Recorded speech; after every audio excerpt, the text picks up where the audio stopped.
testaamisen parissa. Ensimmäisenä otetaan tää pistooli. Lipaista ennen. Ja laitetaan kovaa nappia.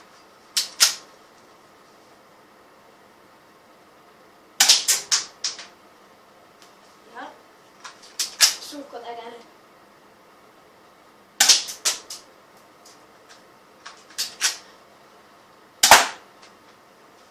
Mä käyn tekemään yhden jutun tuossa. Katsomaan.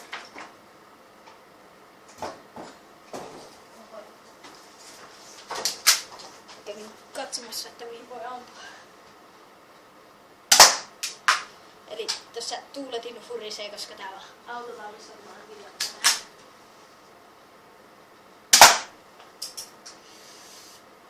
Täällä on vähän viileää kyllä. Ja paljon romua. Ollaan just tehty remonttia tuossa. Äidin hoitomaan.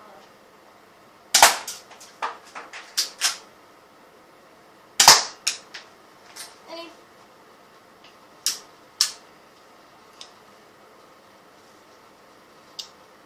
joo, tämän kannattaa ostaa toiseksi aseeksi tämä ase.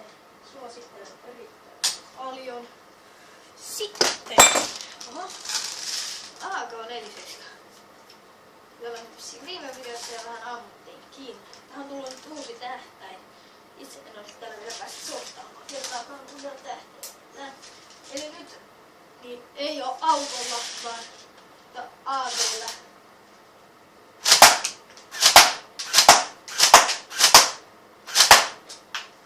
Ja nyt autolla.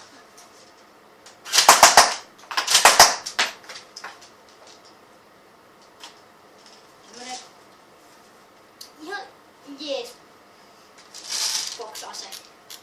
Kyllä mä tällä softaa. Mun mielestä on ihan jees.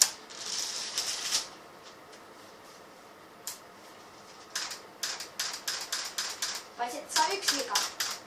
Tuleekaan tarkkaan. Aina välillä tää jumittaa tällä. Pitää käyttää autolla ja nyt tän pitäisi toimia. Joo. Eli tämmöinen. Ja nyt voitais ampua lopun lippallisen tällä pistoolilla.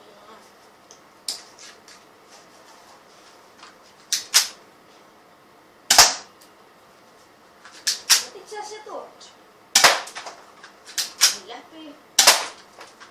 Tuosta pois.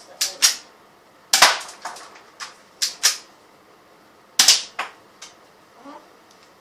Mä käyn taas kattoo yhden jutun ja ottakaa siinä rauhassa.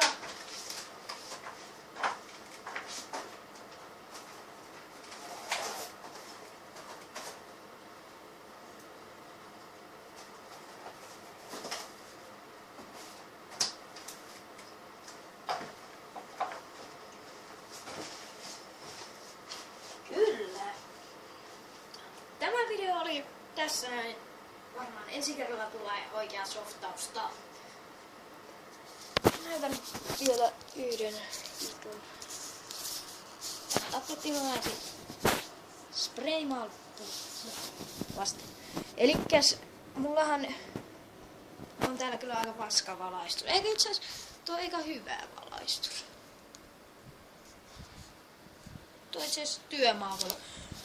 Nyt pistin kameran pimeäksi ja ilmoitusasia on vielä semmoinen, että olen tilannut uuden JSCam 5-tonnisen kameran, eli sillä pitäisi kyllä kohta tulla sillä pitäisi olla tarkempaa videoa. Ja se nyt on viipynyt aika kauan, eli kyllä se sitten viikon sisällä tulee. Eli seuraava video tulee joskus viikon sisällä ja sillä kuvattuna ja softausta. Ja se olisi moi.